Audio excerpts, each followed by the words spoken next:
Estamos hoje no primeiro dia da exposição bíblica, Carta aos Filipenses, a Carta da Alegria. O tema de hoje é Prefácio, Santos, Bispos e Diáconos. Filipenses, capítulo de número 1, o versículo é também de número 1, que diz o texto sagrado. Paulo e Timóteo, servos ou escravos de Jesus Cristo, a todos os santos em Cristo Jesus que estão em Filipos com os bispos e diáconos. Ocupai o vosso assento. Prefácio é um texto preliminar no princípio de uma obra que pretende apresentar o conteúdo da escrita. Então, nesse versículo de número 1 que nós acabamos de ler aqui, já podemos identificar o teor desta carta, já podemos identificar assuntos em que o apóstolo Paulo irá tratar, no caso com a igreja a qual ele está enviando esta carta ou epístola, como queiram. Pois bem, junto com Efésios, Colossenses e Filemão, Filipenses é chamada de carta da prisão, em razão de Paulo estar preso, muito provavelmente em Roma, registrado em Atos 28, do 30 ao 31, que ele ficou 2 anos preso no seu próprio domicílio, que ele alugara, onde ele pregava o evangelho de Deus, ele recebia quem ele queria, e ali foi o tempo onde ele escreveu cartas e onde ali ele continuou falando da palavra de Deus livremente, porque a palavra de Deus não está presa. Quando a escreveu essa epístola ou essa carta, entre os anos de 61 a 63 depois de Cristo. Esta igreja foi fundada pelo apóstolo e seus cooperadores, Silas, Timóteo e Lucas, na segunda viagem missionária, em obediência ao Espírito Santo, que não permitiu que eles fossem para a Ásia. Você pode ver isso em Atos capítulo 16, versículos 6 e 7, que o texto diz que eles passaram pela Frígia, província da Galácia, e foram impedidos pelo Espírito Santo de anunciar a palavra na Ásia. Aí o texto diz que eles chegaram em Mísia, e também tentaram ir para a Bitínia, mas o Espírito de Jesus não lhe permitiu. E quando o Espírito Santo fechou essa porta nessa região onde eles queriam ir, agora o Senhor dá a ele uma visão em Troade, designando-os a Macedônia. Isso nós podemos ver em Atos 16, do 8 a 11, lembra? Ele tem uma visão, e dentro desta visão noturna que ele tem, agora o Senhor aparece para ele, manda um homem com caracteres de um macedônio, e a voz é essa: passa e ajuda-nos, passa e nos socorre. Então ele entendeu que ele estava sendo designado para aquela região, para ali pregar o santo evangelho do Senhor Jesus. Filipos foi a primeira parada dos missionários, onde se iniciou uma grande obra, uma igreja fortíssima estabelecida ali, com a conversão de uma mulher chamada Lídia, vendedora de púrpura. Essa era uma mulher asiática rica.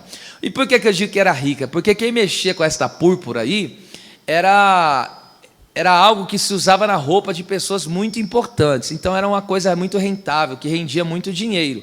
Esta mulher, o texto diz que ela temia a Deus, mas todavia ela não tinha o conhecimento do evangelho, de que Jesus é o Salvador.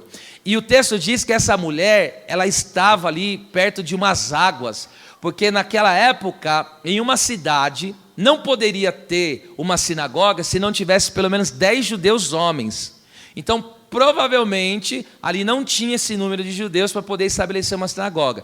Então, as pessoas que criam em Deus, temiam a Deus, se reuniam em lugares de água, assim, por quê? Porque fala de purificação, de limpeza e tal. Então eles se reuniam para orar. Nisso que Paulo procurou um lugar para orar, ele encontrou essa mulher Lídia que se reunia com as pessoas, e ali o texto diz que o Senhor abriu o coração desta mulher para receber a palavra, e ela se converteu a Jesus Cristo, e ela passou ali então a abrigar os missionários na casa dela, pois era uma casa grande, possivelmente, né?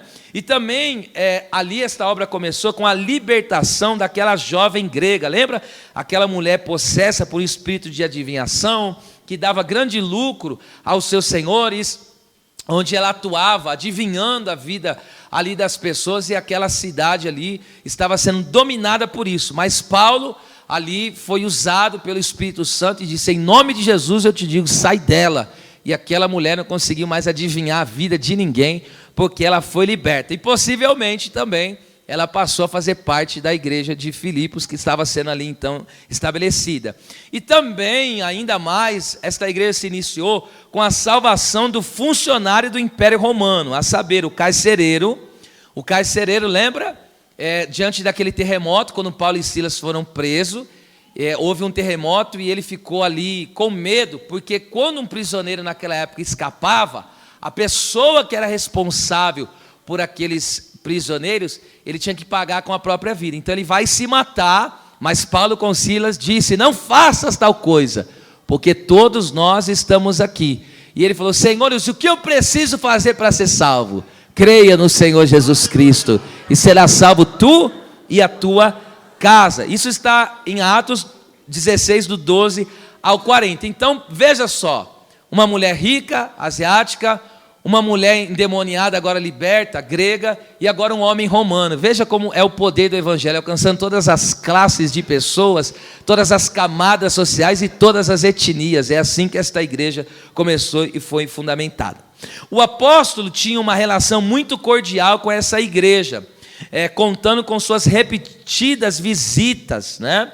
Você pode ver isso em Atos, capítulo 20, 1 do 3 ao 6, segundo a Coríntios 7 ao 5, Paulo sempre estava por lá visitando os irmãos. Filipenses não foi escrita primeiramente devido a problemas ou conflitos, mas foi motivada pela gratidão de Paulo a eles, pela oferta missionária que eles enviaram por meio de Epafrodito. Por isso, alguns chamam esta carta de carta de amizade. O teólogo Gordon Fee assim a denomina.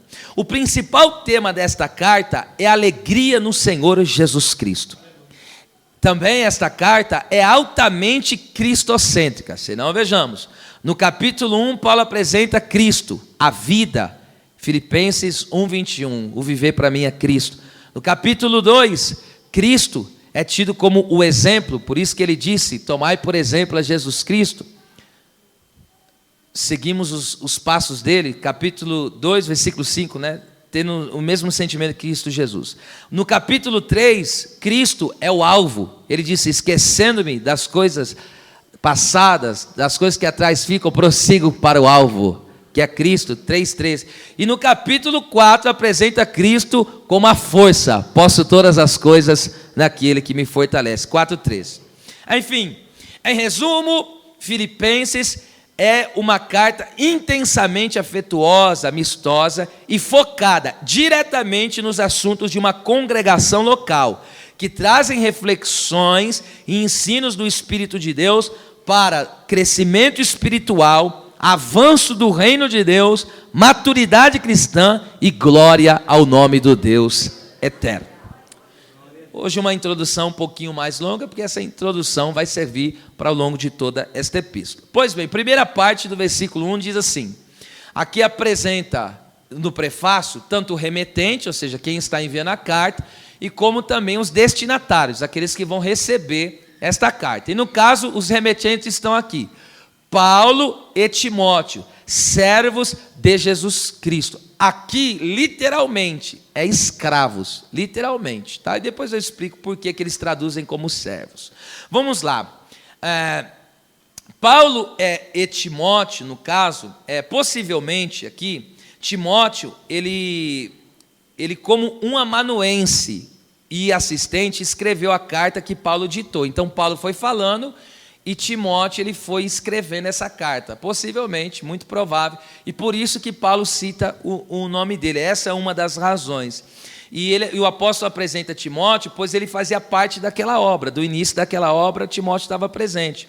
E Paulo também pretende enviar o Timóteo aos filipenses com a referência de uma pessoa de caráter aprovado. Isso você vai ver depois em Filipenses 2, do 19 ao 23, como posteriormente vamos estudar. Paulo e Timóteo, veja só, Timóteo, o seu nome significa que honra a Deus ou precioso para Deus. Era um jovem obreiro, filho na fé do já velho apóstolo Paulo. Paulo, que por sua vez significa pequeno, pouco ou menor. Aqui vemos juventude e a velhice empenhadas na obra de Deus. Timóteo, juventude, o apóstolo Paulo já era um homem calejado na obra de Deus, com muitas experiências, e ele mesmo já disse que, em Filemão, que ele era de idade já avançada. Precisamos do entusiasmo da juventude e da experiência dos mais velhos. Eu vou repetir isso aqui. Precisamos do entusiasmo da juventude e da experiência dos mais velhos.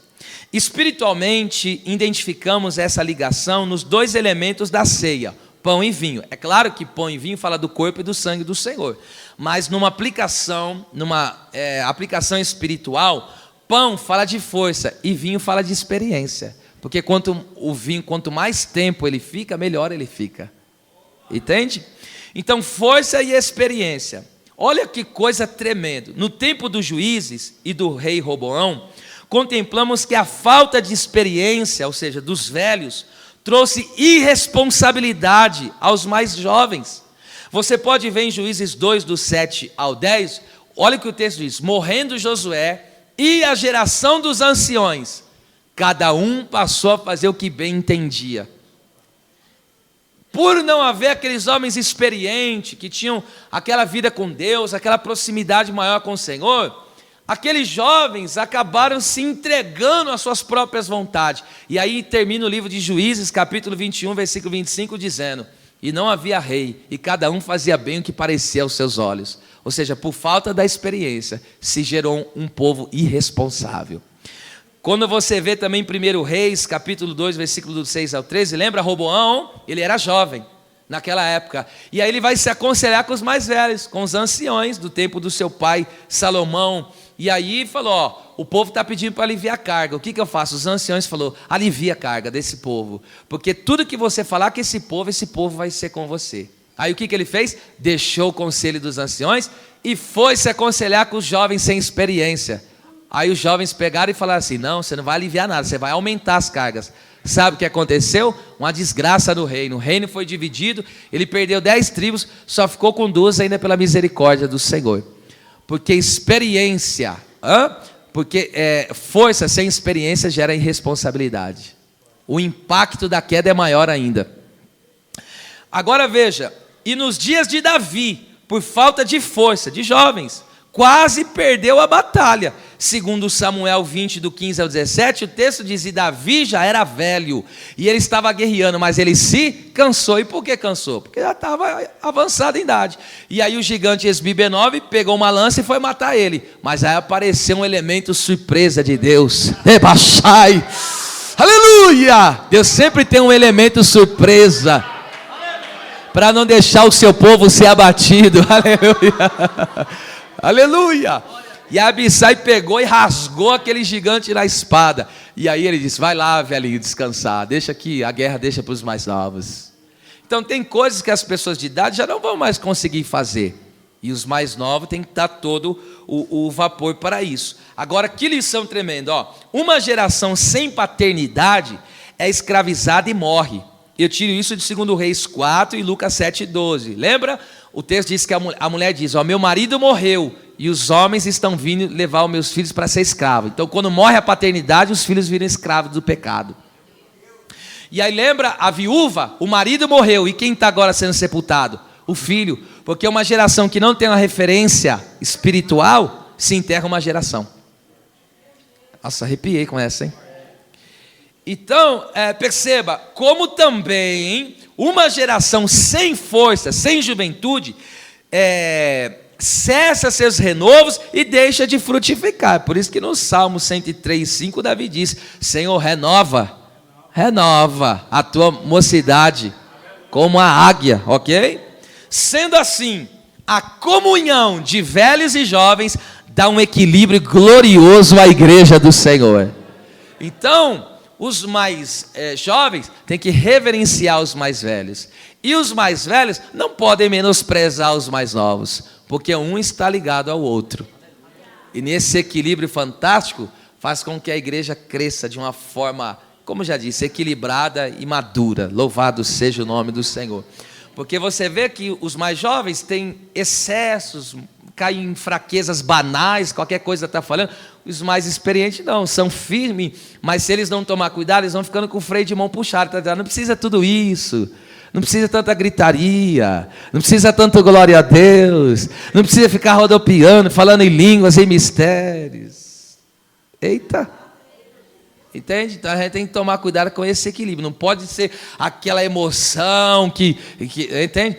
Agora imagine uma casa sem criança. Uma casa sem criança é triste, viu? É triste. Então, é verdade. Tá? Há um estudo que fizeram, escute isso. Há um estudo que fizeram que uma casa muito arrumadinha é porque é uma casa muito triste. Quem é que faz a bagunça na casa? É as crianças, irmão. É as crianças, os netos. E às vezes nós vemos, tem os mais novos, você vê os mais... Eu estou falando do ponto de vista espiritual. Os mais novos, entende? Eles são entusiasmados, qualquer dia é dia para eles. Está na tarde da bênção, está à noite, está na vigília, está na madrugada, está... Eles estão todo vapor. Os velhinhos hoje não dá. Ué. Por quê? Tem os outros cuidados, é casado e tal. Então, você já entendeu, pegou o mistério aí. Tem que ter esse equilíbrio maravilhoso. Vamos lá. Esses dois servos de Deus, eles são servos de Jesus Cristo. Como eu disse, a tradução literal aqui seria escravos, tá? Porque a palavra aqui no grego é doulos, que significa escravo subserviente, que atende às vontades alheias com facilidade. É alguém que se rende à vontade do outro, no caso, em relação a nós, a Cristo. É relativo ao estado em que se é totalmente controlado por alguém. Refere-se à submissão, obediência, devoção e a pertencer a um dono. Logo, todo escravo tem o seu senhor. Sabe por que nós somos tidos como escravo? Porque alguém nos comprou. É esse sentido, que nós temos um dono. Agora, por que? E eu disse que eu ia explicar. Por que as pessoas, principalmente no contexto brasileiro ou latino-americano, por que se não traduz escravos? Porque na nossa mentalidade, escravidão fala de algo muito bruto e desumano. Essa é a mentalidade que nós temos. Mas não tem nada a ver com aqui esse tempo dos tempos bíblicos, como foi aqui no Ocidente, entende? Pessoas que viveram condições desumanas. É por isso que não se traduzem escravo. Mas aqui, o literal é escravo, no sentido de que eu tenho um senhor, eu tenho um dono. Eu não sou de mim mesmo, eu não tenho vontade própria. É Ele que tem um controle sobre mim.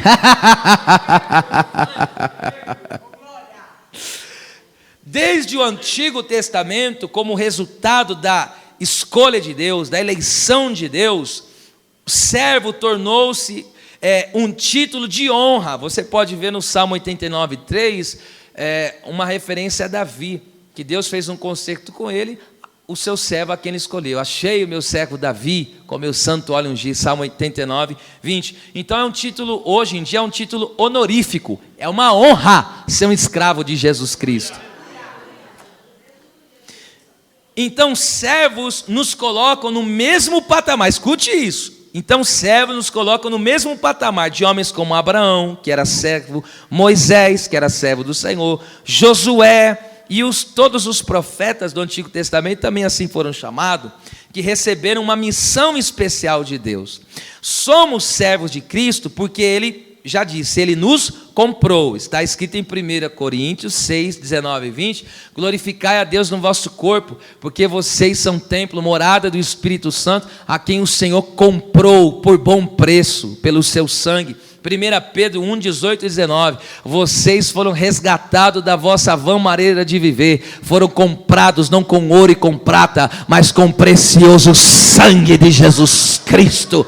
Nós estávamos vendidos ao pecado e ninguém poderia pagar o preço da nossa salvação, mas Jesus falou: eu pago o preço, eu quero essas almas para mim.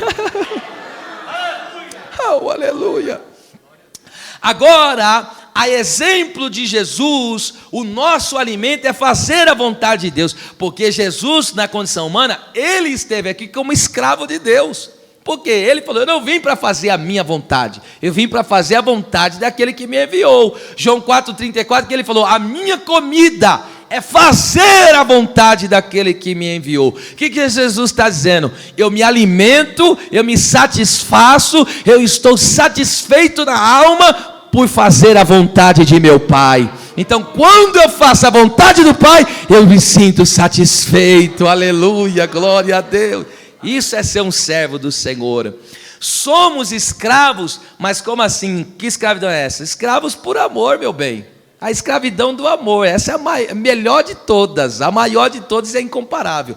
Êxodo capítulo 21, do versículo 1 ao 6, foi dada uma lei sobre a escravatura, e aí o que acontece? Vai lá, ou alguém comprava, ou o escravo nascia já na casa, aí ele servia 6 anos, no 7º ano, dava a carta de alforria, ele poderia ser liberto. Só que quando aquele escravo amava o seu senhor, o que ele dizia? Naquela época se fazia assim: fura minha orelha como uma sovela, porque a partir de hoje eu fico perpetuado nessa casa, porque eu amo o meu senhor e vou ficar o resto da minha vida com ele. Então todos nós, o Senhor, você que entregou a sua vida para Cristo, espiritualmente falando, é claro, você está com a marca na sua orelha, você está marcado, aleluia, aleluia. E outra, o Senhor, então nós somos escravos por amor e livres para servir também por amor. Romanos 6, 17 e 18 diz que nós éramos escravos do pecado, e agora que Cristo nos resgatou, somos escravos da justiça. É só uma mudança de senhorio. Antes éramos escravos do pecado, ou seja, ele nos dominava e fazíamos tudo o que ele queria, as vontades do diabo, que era o nosso pai. Só que agora Jesus quebrou essa escravidão, e aí o que ele falou? Agora você é meu escravo, e agora você é escravo da justiça. Você não consegue parar de fazer a vontade de Deus, não consegue parar de viver uma vida reta. É por isso que o crente de verdade não presta nem para desobedecer. Ele é escravo da justiça. É forte isso aqui, hein, irmão? Isso é muito forte. Olha que lindo, Gálatas 5,13, olha que liberdade, 5,13, Gálatas. Paulo, ele diz uma palavra linda: porque vós, irmãos, fossem chamados à liberdade. Nós somos livres, diga bem forte com a mão direita levantada: eu sou livre pelo sangue de Jesus. Desfrute dessa liberdade no Senhor. Agora aqui há uma ressalva: não useis então da liberdade para dar ocasião à carne, ou seja, não use da sua liberdade em Cristo para fazer coisas pecaminosas. Cristo nos libertou para quê? Para fazer a minha própria vontade? Não, a libertação que eu recebi é justamente para fazer a vontade de Deus, é para viver como Deus quer. Olha lá, mas use essa liberdade em Cristo para quê? Servir-vos uns aos outros com amor. É para isso que nós usamos a nossa liberdade em Cristo, para servir uns aos outros. Somos escravos por amor e somos livres para servir por amor também. E também o Senhor, veja só que coisa tremenda. Então nós somos escravos por amor, livres para servir por amor ao único Senhor. Mateus 6,24 diz: vocês não podem servir a 2 senhores. Ou você serve a Mamon, que é o Deus das riquezas, ou você serve ao Senhor, porque ou você há de agradar um, ou há de desagradar outro. Então não tem meio termo. Jesus, ele é o único e suficiente Salvador. Nada nesta vida, nenhum sentimento pode nos dominar, nenhum vício pode nos dominar. nenhuma mania pode nos dominar, porque nós já temos um Senhor. O desânimo não vai te dominar, as fraquezas não irão te dominar, porque quando a fraqueza vem e diz: para, desiste, desanima, aí o teu Senhor brada mais forte e diz: você não está subjugado a Ele, mas você me obedece a mim. Não vai parar nada, não vai desanimar coisa nenhuma, avança. Ele é o Senhor da nossa vida. Os desejos pelas coisas dessa vida não podem nos dominar, nós já temos um Senhor. E ainda mais, olha que isso aqui é forte demais. E por toda a eternidade somos escravos livres. Escute, olha que parece paradoxal, escravo mais livre. Somos escravos livres por toda a eternidade. Por toda a eternidade, pastor, é claro. Por toda a eternidade nós estamos presos ao Senhor por amor. E quem que falou isso, pastor? O Espírito Santo usando João, em Apocalipse 22, verso 3. Ele está descrevendo a Nova Jerusalém, ok? Que nós vamos ver a face de Deus. Olha o que ele diz: e ali nunca mais haverá maldição contra alguém. Na Nova Jerusalém, no céu, novo céu e nova terra, não existirá mais maldição. E nela estará o trono de Deus e do Cordeiro, que é Cristo, e os seus servos. Aqui é dulos, os seus escravos o servirão. E como servirão? Por toda a eternidade. Não esqueça nunca mais disso. Por toda a eternidade você está preso ao Senhor por amor. Pastor, o que me prende aqui na casa de Deus, ou melhor, na presença de Deus? O amor. Esta é a nossa prisão. Nós somos prisioneiros do amor de Deus. Oh meu Deus, vocês estão ouvindo isso direito? Eu vou para frente. Parte B do versículo 1. Oh, glória. Paulo, Timóteo, servo de Jesus Cristo, a todos os santos em Cristo Jesus que estão em Filipos. Vamos trabalhar isso aqui. Primeiro, a todos, é a palavra grega paz, que significa o todo. O que é o todo? É o que não falta nenhuma parte, é inteiro, completo, total. As partes que formam um todo, ok? Isso demonstra que a igreja não é fracionada e nem dividida. Não há partido A, partido B, nem panelinhas. Essas coisas não pertencem à igreja do Deus vivo. Não existe, eu sou do grupo, eu gosto mais desse grupinho aqui. Na igreja do Senhor Jesus não tem isso. Se tem isso no seu mundinho, é seu mundinho, mas na igreja não tem isso. Aqui não tem classe A, aqui não tem classe B, aqui não tem diferenciação, aqui não. Na igreja do Senhor não existe isso, ok? São coisas que os homens inventam na carne, mas que não é da parte do Espírito Santo. Paulo trata com toda a igreja. Por exemplo, olha só, ele ora por todos, Filipenses 1:4. Ele ama a todos e tem no coração, versículo 7. Tem saudade de todos, versículo 8. Ele fala, eu estou com saudade. Ele não, eu tenho saudade de toda a amada igreja. Ele espera permanecer, continuar com todos os irmãos, capítulo 1, versículo 25. E ainda, no final da epístola, ele saúda a todos, Filipenses 4, 21. No Antigo Testamento, na construção do tabernáculo, ninguém recebeu menção em destaque, mas sim todo o povo, o texto diz, fizeram a obra. Veja só isso aqui, Êxodo 39, 32. Existem pessoas eminentes em Israel? Claro que tem. Moisés é um homem eminente, é um homem que sobressai, um homem ilustre. Josué também é um homem eminente, ok? Só que perceba, na construção do tabernáculo, o que Deus ordenou? Cada um, Deus falou, eu conto com todo o povo, Êxodo 25. Deus falou, todo o povo vai participar desta construção. Agora, olha o resultado. Assim se acabou toda a obra do tabernáculo, da tenda da congregação, e os filhos de Israel. Vê se tem um nome específico aí, foi por causa de fulano, de Beltrano, 2 andorinhas fazendo verão. Não, aqui o texto está dizendo, e os filhos de Israel, todos, fizeram conforme tudo que o Senhor ordenara a Moisés, assim fizeram. Não está assim, ele fez, fizeram. Porque a igreja não é dividida, fracionada. Esta igreja, ela é a sua totalidade. isso aqui é uma mentalidade muito tremenda. Somente não participa efetivamente da obra de Deus quem não faz parte do corpo de Cristo. Jesus, ele apareceu para mais de 500 pessoas depois da ressurreição, 1 Coríntios 15, 6.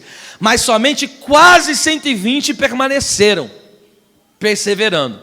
A Bíblia diz em Atos 1,14, e todos perseveravam de que forma? Unanimamente. O que é ser unânime? É ter a mesma mente, ter o mesmo propósito. Por que eles tinham o mesmo pensamento? Porque pensavam com a mente de Cristo. Não era um puxando daqui, outro puxando dali, não é um fazendo uma coisa, outro fazendo outra, era todos na mesma direção. Era todos no mesmo objetivo, ok? Agora escute essa, em Atos 2:1, estavam todos reunidos. Aí vem uma pergunta, como todos? Se não estavam os 500 que Jesus apareceu? Porque Deus só conta com quem é membro ativo no corpo. Mas a 500 ele devia falar, não estavam todos naquele dia. Mas o texto diz, estavam todos. Mas pera lá, e o resto, os 380? Deus não conta com quem não é membro ativo. Eu estou falando, não é eu contar, eu estou falando que é Deus que não conta. Porque o texto está dizendo, só tinha quase 120, mas ele falou, é todos que estão aí.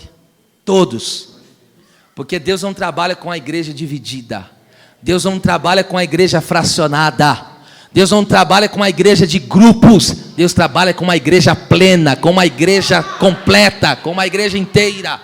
É por isso, vocês são testemunhos disso. Antes de falar, Atos 2,4, como termina lá o mistério, e todos foram cheios. Então entenda, Jesus não tem membros prediletos, mas uma igreja amada. Vou repetir, Jesus não tem membros prediletos, mas uma igreja amada. Então quem faz diferenciação com negócio social, porque esse aqui tem dinheiro, então esse aqui tem, sai fora, eu tenho nojo dessas coisas. Se uma pessoa é medida pelo aquilo que ela tem, esta pessoa que faz isso, é ela que não vale nada. Esta pessoa que não vale nada. Porque o meu Senhor não faz essa diferenciação. Aleluia. Vocês estão cansados de ver. Passa congresso, vem congresso, festividades, trabalhos, enfim, todos os trabalhos que a igreja desenvolve em busca das almas. Você vê que nós ficamos fazendo menção específica, fulano de tal, ciclano de tal. Não, por quê? Porque se não é toda a igreja que está trabalhando em prol de um trabalho, então essa pessoa não pode ser parte da igreja, porque toda a igreja tem que estar empenhada. É por isso que quando eu digo, não temos as divisões aqui no sentido de que setorizadas, tem um grupo, porque trabalha de acordo com a idade, tem as crianças, adolescentes, os jovens. É por isso que eu digo, quando tem um culto de um grupo, eu digo, é na direção do grupo, mas o trabalho é para a igreja. Enquanto nós não tivermos esta mentalidade no Senhor, e aí onde se forma grupinhos e panelinhas, e pessoas que só buscam o seu próprio interesse, e não o interesse da obra de Deus, do reino de Deus, que é a glória de Deus e a salvação das almas. Porque eu sei, hein? Tem gente, quando ele está envolvido no negócio, ele compartilha, ele curte, ele comenta. Quando não tem nada a ver, que ele não está no cartaz, ele não faz nada. Você não é igreja coisa nenhuma, não. Você é um interesseiro, é isso que você é. Porque a pessoa que faz parte da igreja não quer saber quem está em cartaz, quem deixa de estar. Ela é a igreja e quer ver o nome de Deus ser glorificado. A igreja, aleluia, abençoada, e as almas ganhas. Eu voltei, hein? Já estou dizendo logo, hein?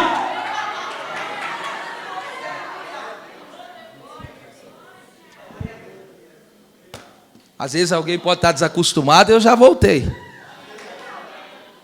Vamos lá, olha lá, a todos os santos. Essa é uma referência a toda a igreja, é claro. Voltando aí, versículo 1. Então veja, eles se endereçam, ele endereça essa carta a todos, é para toda a igreja.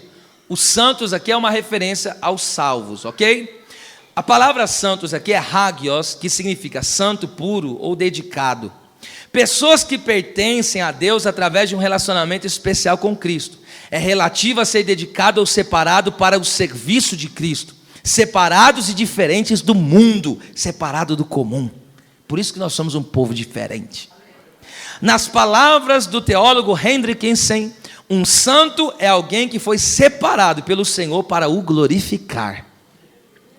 toda a igreja é chamada santa, porque é escolhida por Deus, lavada, purificada e justificada pelo sangue de Jesus, e o Espírito Santo aplica essa obra da salvação, regenerando-nos. Está escrito em 1 Pedro 1:2, diz assim: eleitos segundo a presciência de Deus Pai, em santificação do Espírito Santo, para a obediência e aspersão do sangue de Jesus Cristo. Deus escolheu, o Filho veio e executou a obra, agora vem o Espírito Santo e aplica essa obra no nosso coração. E em Tito 3:5 diz: Ele nos salvou pela lavagem da água da regeneração, o novo nascimento que o Espírito Santo, aleluia, manifesta em nossa vida.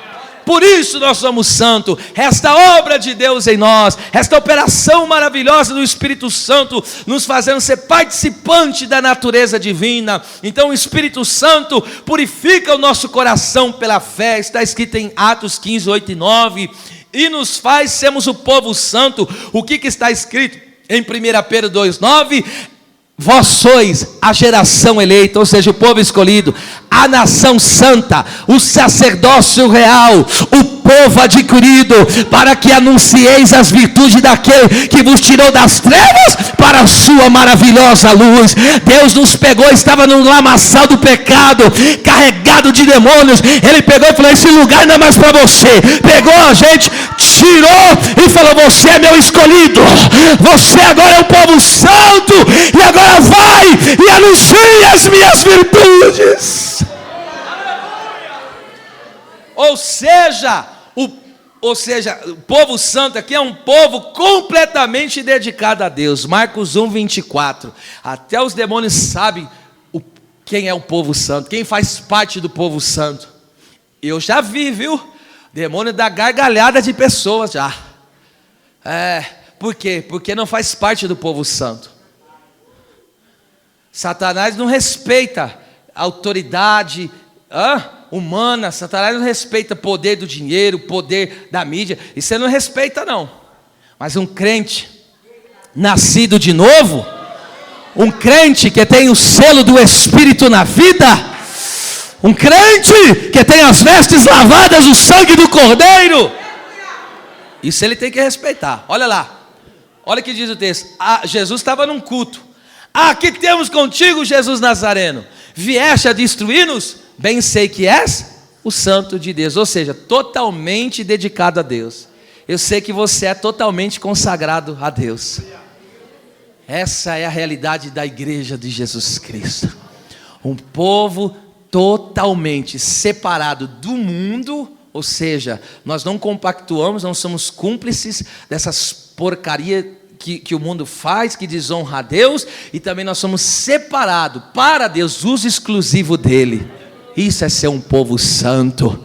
Olha o que o diabo falou, o demônio na boca desse homem: o que temos contigo? É claro que não tem nada comigo. Não tem absolutamente nada, não tem nada a ver. Então, se alguém tem algum pezinho com o inimigo, tira hoje, viu? Tira hoje, porque você é santo. Sede santo, porque eu, Senhor, sou santo. Esta igreja, perceba, eles estão em Cristo, versículo 1. Esta igreja, perceba só, esses irmãos, a todos os santos em Cristo, mas que estão em Filipos. Olha que coisa interessante isso aqui, gente. O lugar da igreja é em Cristo, esse é o lugar mais seguro, mas sua missão é em Filipos. Nós estamos no mundo, mas não somos dele. O nosso lugar é Cristo, mas aqui na terra nós temos uma missão. Se essa carta fosse escrita para nós, estaria assim: aos santos que estão em Cristo, mas estão em Assis. Porque nós temos uma responsabilidade com essa cidade. Veja só, vamos lá, adiante. Perceba isso. No caso, a cidade de Filipos situa-se no norte da Grécia, na Macedônia, tendo sido fundada por Filipe II, pai de Alexandre o Grande. Ele foi atraído pelas minas de ouro que havia no local. Mas na época de Paulo, Filipos era a principal cidade da região e tornou-se uma colônia romana. Atos 16:12 está escrito isso que eu estou dizendo. E o que é uma colônia? É quando o povo que tinha cidadania romana, e muitos dizem que eram os soldados que já estavam aposentados, por ser uma região bacana, legal, esses soldados romanos passaram a morar ali, naquela região, ou seja, em Filipos. E essa cidade passou a desfrutar de todos os benefícios de ser uma cidade romana. E ela é chamada por muitos de mini-Roma. Por quê? Porque agora as leis de Roma estão ali. E o que significa isso? Qual que era o império dominante da época? O Império Romano. Então, o que predominava no mundo? As leis romanas, os costumes romanos. E quem tinha o título de cidadão romano não pagava certos impostos, não era castigado em determinadas situações. Por isso que um dia Paulo estava diante de um homem da alta patente aí do governo, e ele falou, mas que é você? Ele falou, não, eu sou cidadão romano. Ele falou, rapaz, eu paguei uma soma enorme de dinheiro para ter isso, como que você tem? Ele falou, eu sou de nascimento. Então, naquela época, ser um cidadão romano era um status tremendo. Todo mundo queria ser cidadão romano. É como nos dias de hoje. Muitas pessoas do estrangeiro, pelo menos uma boa parte, você vê que busca a cidadania, por exemplo, americana. Tem muitos estrangeiros que desejam. Por quê? É a principal nação do mundo hoje, uma nação próspera, que é boa de se viver e etc. Só estou dando esse exemplo para vocês entenderem. Agora entende por que Paulo fala em Filipos? Porque ele, Paulo, foi atraído a essa cidade pelo precioso tesouro, mas não do ouro, mas das almas. E para que os seus moradores se tornassem não cidadão romano, mas cidadão do céu. E que ele viesse a fazer o quê? Trazer as leis, a cultura e os costumes do reino celestial àquele povo. Este é o desafio da igreja que está em Cristo Jesus, trazer o céu para a terra. Por isso em Mateus 6,10 Jesus nos ensinou a orar, venha o teu reino. O que é isso? Venha o reino de Deus, o governo de Deus na vida dos homens. Então Deus quer que as suas leis sejam vividas nessa terra. Não há injustiça, não há engano, não há mentira. Deus quer que através de nós o seu reino venha avançar. Então Deus nos colocou aqui para quê? Para que os costumes do reino, a cultura do reino se manifeste aqui nessa terra. E aí essas pessoas que vão aceitando a Cristo, elas passam a ostentar o título de filho de Deus. E não é um cidadão de um país terreno, é um cidadão de um país celestial. E esta é a maior honra que nós podemos ter. Isso muito bem retrata Daniel na Babilônia. Veja, Daniel era de Jerusalém, mas ele estava agora na Babilônia e contagiou aquele lugar com a sua vida com Deus. Veja, eles comiam diferente, eles bebiam diferente, eles vestiam diferente, eles falavam diferente, eles viviam diferente. Aí Daniel falou, agora eu vou trazer a cultura do meu país aqui. Agora eu vou trazer os costumes do meu país. Você está entendendo por que o crente não fala mais palavrão? Por que o crente não xinga mais as pessoas? Por que ele não é explosivo e estoura na ira? Porque agora ele é um cidadão do céu. E agora ele tem que manifestar o reino de Deus. Isso aqui é tão poderoso que eu vou dar uma atenção nisso aqui. Isso aqui é muito poderoso. Escute, costumes geram hábitos. Hábitos geram uma cultura. Cultura gera uma sociedade. Te explico aí miúdos. O que é um costume? Alguém foi, chupou uma bala, jogou o papel no chão. Alguém foi e viu. O que acontece? Essa pessoa vai começar a criar um hábito. E aí vai começar a criar um hábito de sempre estar fazendo aquilo. É um hábito. Ela sempre vai lá, chupa a bala e qual que é o hábito? Joga no chão. Agora desse hábito virou uma cultura. Qual que é a cultura daquele povo? Todo mundo joga papel de bala no chão. E agora, através disso, se formou uma sociedade porca. Agora entende? Que através do seu costume, vai se criando o quê? Vai se criando os bons costumes, toda a ética do reino. Esse é o nosso papel. Aí você vê aquela pessoa que tinha a boca suja no teu trabalho, mas só por causa do seu comportamento, você vê que ela parou de fazer isso? Aquela pessoa era um corrupto no meio onde você vivia, mas você não compactuou. Você viu que ele mudou? Ah, para de graça. Parte C, parte final, vamos lá. Tá indo assim, né? Fluindo, né? Vou ler todo o versículo. Paulo e Timóteo, servos de Jesus Cristo, a todos os santos em Cristo Jesus, que estão em Filipos, com os bispos e diáconos. Ah, que coisa linda. Vemos aqui uma igreja local bem estruturada. Santos, que são os membros, uma referência a todos os membros. Bispos, que é uma referência, trazendo para os dias de hoje, aos pastores e os diáconos, é o corpo diaconal, os servos. Esses aí mesmo, que te serve na porta, que vai lá no estacionamento, que limpa, que cuida do templo. É esses aí mesmo. Não mudou muita coisa daqueles dias. Agora, escute isso aqui, veja que igreja tremenda. Paulo está tratando com todos, mas você perceba que ele não coloca, veja, se fosse colocar por hierarquia, se houvesse hierarquia, o que ele ia fazer? Bispo, diácono e depois os membros, mas ele começa falando de quem? Os membros, porque um líder, um diácono, ele não é maior do que um membro, ele está ali ao lado. Na igreja do Senhor, eu estou falando, na igreja do Senhor, no quesito salvação, estão todos na mesma medida. Ninguém aqui pode se achar superior a seu ninguém. Ah, porque agora dei 2 línguas estranhas, agora vou empinar o meu nariz.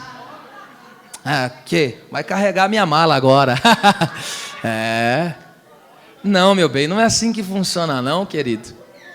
Vamos lá. Esta palavra aí que está aí, com, é a palavra sim, no grego, que significa juntamente com. Expressa união pessoal, íntima. Escute, a igreja de Cristo é funcional. É todo o corpo bem ajustado. Cada osso no seu devido osso, cada órgão no seu devido lugar, ok? E ligado pelo auxílio de todas as juntas, segundo a operação de cada membro, ou seja, é cada membro no seu devido lugar funcionando, olho enxergando, ouvidos ouvindo, boca falando, porque tem gente que não é funcional, ele é um membro deslocado. A hora que você procura aquele membro, você procura aquela mão, cadê aquela mão para ajudar? É um membro deslocado, mas a igreja do Senhor, ela é funcional, ela está interligada, olha lá, juntas, está tudo junto, meu amado. Essas ligas aqui, pensa se tirar essa junta, desmonta tudo. Então o corpo tem que estar ajustado, a cabeça no lugar da cabeça. Já pensou você colocar o pé no lugar da cabeça, como que ia ficar esse corpo? Já pensou colocar esse ouvido no lugar do olho? Já pensou que coisa grotesca? Mas aqui cada membro tem que estar na sua devida posição. Fica no lugar que Deus te colocou, meu bem. Fica na sua posição, guarda ela, porque às vezes tem gente que não consegue nem dar conta da posição, quer cuidar da posição do outro.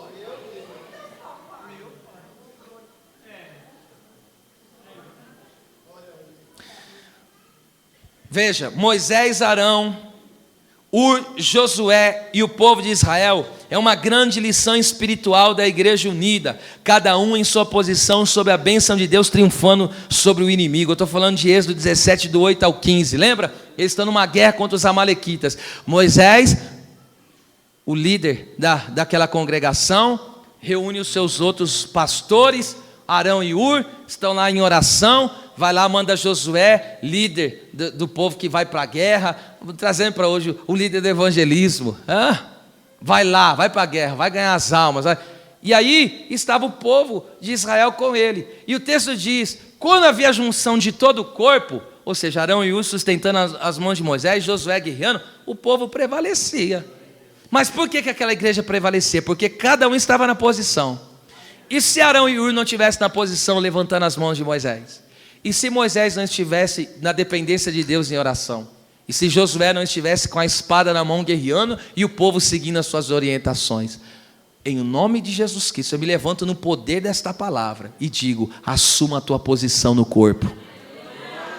Ninguém pode fazer aquilo que você foi chamado para fazer. Se você é o pulmão, então respira, meu bem. Se você é o coração, então pulsa sangue aí, meu amado. Se você é o rim, então filtra esse negócio de uma vez. Se você é o pé, então anda. Se você é o joelho, se dobra na presença. Se você é as mãos, contribui, estenda a mão, adore, exalte. pelo amor de Deus, faz alguma coisa. Assuma a sua posição. Bispos, os bispos, é a palavra grega episkopos, que significa dar atenção a, prover, supervisor, ser líder, bispo, guardião. Denota a atividade de olhar ou prestar atenção em uma pessoa. Por isso que o líder, ele está de olho no rebanho. Enfatiza o cuidado ativo e responsável.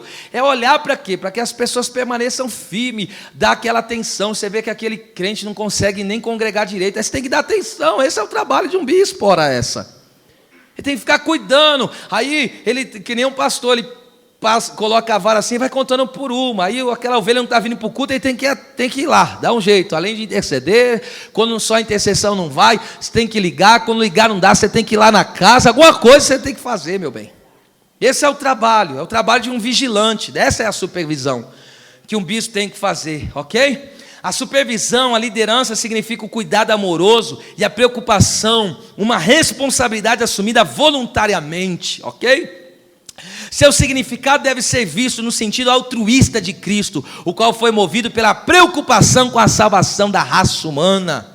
Não tem que ser autoritário, tem que amar o rebanho e guiá-los ele a Cristo, e procurar o bem e ver a salvação das almas. É alguém que tem a responsabilidade de cuidar de questões espirituais e servir a igreja. O líder é chamado para servir a igreja. Veja que coisa maravilhosa. No Novo Testamento, geralmente, tá? Ancião, presbítero e bispo são palavras sinônimas, significa a mesma coisa. Em alguns contextos mudam. Por exemplo, os 5 ministérios, que está em Efésios 4:11, que fala que Deus deu uns para apóstolos, profetas, evangelistas, pastores e mestres. Esse presbitério, esses 5 ministérios, na verdade, funcionam em um presbitério. O que é o presbitério? É esse corpo ministerial. Então, cada presbítero recebe de Cristo um dom. Então, veja, quando nós somos ordenados ao ministério, essa é a nossa função, o presbítero.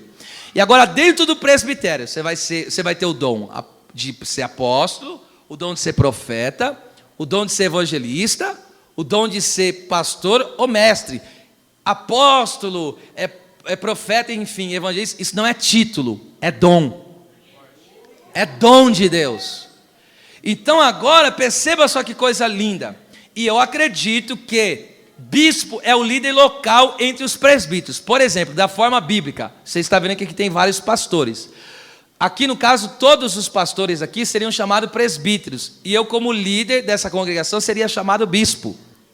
Por exemplo, tem uma região onde tem agora, falando atualmente, né, dessa questão denominacional, tem um líder de campo. O líder de campo, ele lidera vários pastores. Os outros pastores seriam os presbíteros, e ele seria o bispo, ok? E assim vai indo. Aí não tem um pastor, hoje em dia, o pastor presidente do ministério? Esse seria o bispo e os outros os presbíteros, ok? Essa é a designação bíblica, é assim que funciona. Porque hoje em dia, o que eles fizeram? Eles colocam o presbítero menor do que o evangelista e o evangelista menor que o pastor. Isso não é bíblico, isso é coisa que os homens não sei de onde que eles tiraram. Mas bíblico é o presbítero, a pessoa ordenada ao ministério. Eu me lembro, uma vez, quando eu comecei a pastorear, eu era presbítero. Aí um homem, aqueles de bigode já antigo, ultrapassado já, né? A gente respeita, mas aí ele quis me menosprezar por causa da minha pouca idade, porque eu tinha 22 anos quando eu comecei a pastorear. Ele quis menosprezar porque ele já era um pastor de muitos anos, e eu era um presbítero de 22 anos. E ele quis me menosprezar e colocou tipo para baixo como se eu fosse presbítero. Eu falei, mas é um tonto mesmo, nem sabe que presbítero é pastor, oh meu Deus do céu. E então as pessoas colocam essa graduação, e alguns até estufam o peito e acham que está abafando. Não, filho, não faça isso não, é dom de Deus. É dom de Deus, não faça isso não, pelo amor de Jesus Cristo. Agora escute isso aqui. Isso aqui é forte. Os bispos são constituídos pelo Espírito Santo para cuidar do rebanho. Atos 20 e 28. E o Espírito Santo, olhai por vós mesmos pelo rebanho, pelo qual o Espírito Santo vos estabeleceu. Vos constituiu como bispo para apacentar o rebanho de Deus, que Ele resgatou com o seu próprio sangue. E o que significa apacentar? É dar alimento para o povo, é dar nutrição para o povo, é interceder pelo povo, é isso aí. O que mais? Esses bispos, eles são reconhecidos pela igreja como organizadores e dispenseiros da casa de Deus.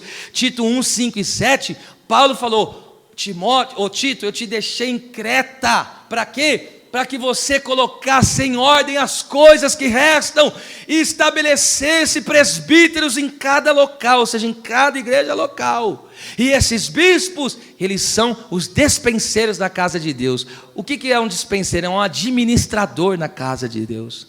Por isso que um bispo, ele tem um olhar, ele sabe verdadeiramente, ó, esse aqui tem essa capacidade, esse aqui, Deus tem esse mistério. Ele olha e já sabe identificar onde aquela pessoa se encaixa na obra de Deus, no reino de Deus. Que coisa linda. E outra coisa, e esses bispos, eles são homens de caráter ilibado. Tem que ser pessoas de caráter ilibado. 1 Timóteo 3,2 diz: convém que o bispo seja irrepreensível.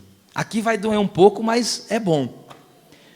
Irrepreensível, eu não vou, claro, que dar todas as qualificações que Paulo ali falou, que não daria tempo, mas a palavra irrepreensível, anepileptos no grego, que significa inatacável, que não pode ser detido num sentido judicial como um criminoso.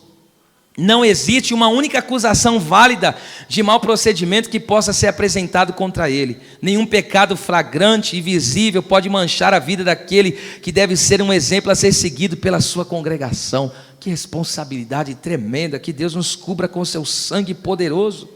Essa é a razão de Paulo instruir a Timóteo não ser precipitado em ordenar alguém ao ministério. 1 Timóteo 5,22. Tem uns lugares por aí, meu amado, que você vai, a pessoa te segura com cargo. Não, vem aqui que eu vou te levantar. E sai distribuindo cargo para meio mundo, põe a mão na cabeça de meio mundo, e você fala: meu Deus, que lasqueira. Que lasqueira. Isso é maldição, não é bênção, nunca foi. Falou: não coloque, Timóteo, a mão na cabeça de alguém, ou seja, ordenando ao ministério, precipitadamente. Essa pessoa tem que ser avaliada em seu caráter. As pessoas hoje avaliam pelo dom. Dom chama a atenção de homens, mas caráter aprovado agrada a Deus. Vocês estão aqui ou já foram embora? Aleluia, bendito seja o nome do Senhor. Esses dias atrás eu fiquei em choque. Um grande líder dessa nação, no sentido de que ele é muito conhecido na rede social. Ele tem uma rede social muito forte. Ele é muito conhecido nacionalmente e em várias partes aí do mundo. Ele é muito conhecido. Ele era um pregador do evangelho veemente. E eu considero como homem de Deus. Mas ele acabou falhando em uma área que ele mesmo conta. Eu recebi o vídeo, por isso que eu estou dizendo. E ele disse que ele passou, isso ele não contou, mas depois chegaram, ele passou por um processo burnout, é burnout que chama essa? Burnout.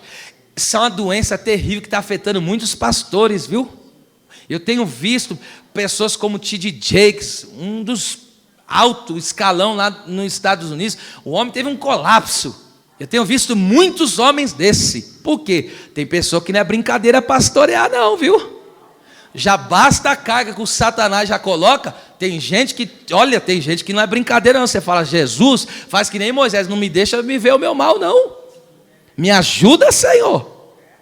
E aí, este homem, o que aconteceu? Por causa que ele estava fragilizado dessa doença, e ele não se apoiou nisso, ele foi muito homem, e eu digo homem de Deus, não estou dizendo que o que ele fez está certo, mas ele pegou e assumiu publicamente, porque ele é um pastor público, ele assumiu publicamente.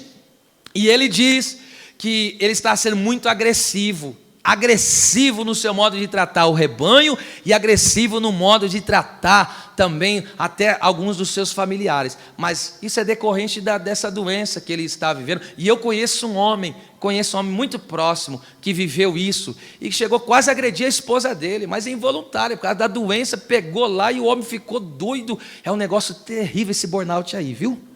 E aí o que aconteceu? Os membros, os pastores que auxiliavam ele, viu que ele estava excedendo, e aí foram confrontar ele: isso aí é pecado. E aí ele relata o quê? Que ele tentou ludibriar e passar por cima e continuar daquele jeito. E aí até que onde enquadraram ele, entende? No bom sentido aí da palavra, e ele se deixou ser convencido pelo Espírito Santo que o que ele estava fazendo era pecado. E aí ele vem publicamente e diz: eu confesso o meu pecado. E eu digo para você, e eu já vi esse homem pregando, esse homem, é ele mesmo, pregando em Marília. Esse homem tinha uma unção graciosa e preciosa. Eu pude presenciar. Ele não é da nossa linha pentecostal, mas não tira o valor de ele ser um homem de Deus, eu reconheço. Ok? É claro que ele tem muitos excessos, existe uma questão teológica que nos separa nesse sentido, mas em Cristo estamos unidos.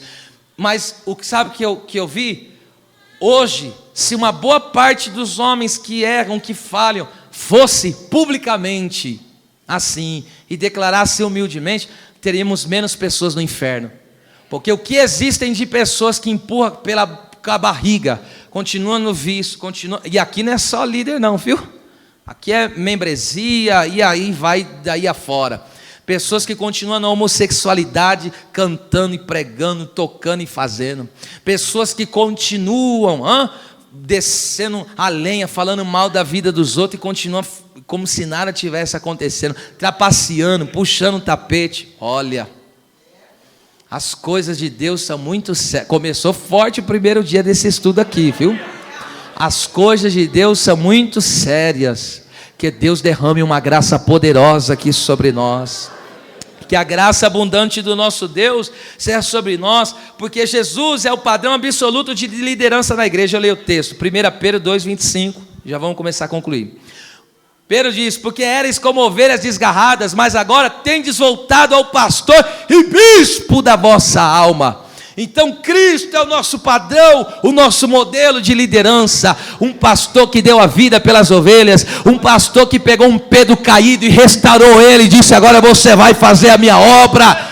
Esse é o Cristo, esse é o modelo de liderança. Não é alguém que passa por cima das pessoas, que menospreza as pessoas. É alguém que ama as crianças, é alguém que ama os anciões, é alguém que verdadeiramente exalta o nome do Senhor. Glória seja dada ao nome de Jesus.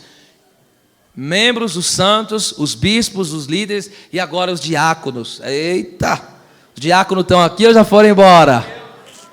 Ixi, que só ouvi um glória aqui só.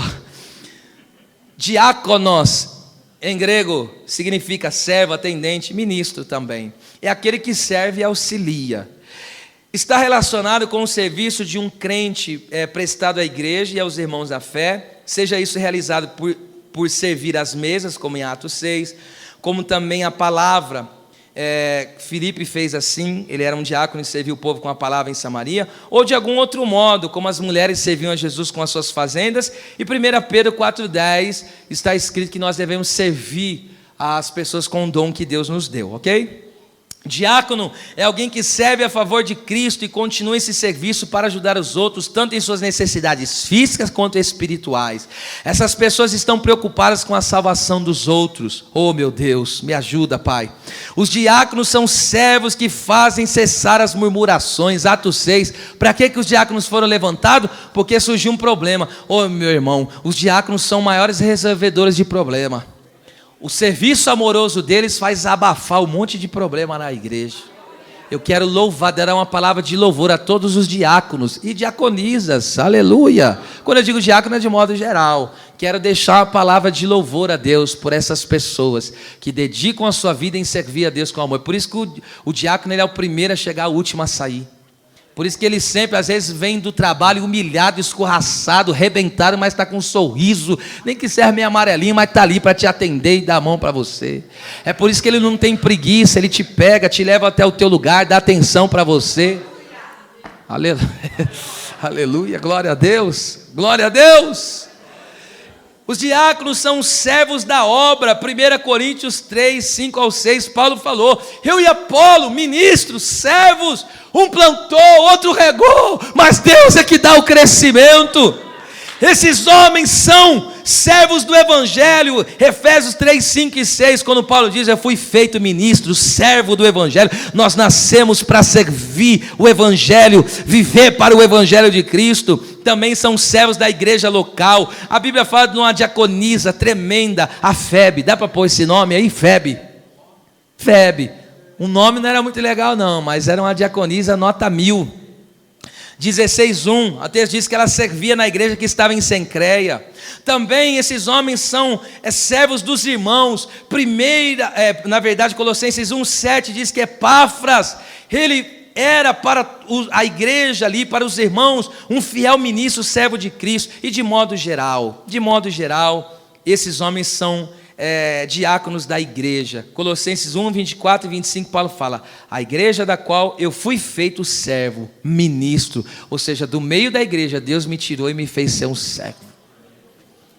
Ok? Agora, em resumo, vamos encerrar. Algumas qualificações dos diáconos. Eita, essa aqui eu vou ler, é um resumo, como eu já disse. 1 Timóteo 3, do 8 ao 10.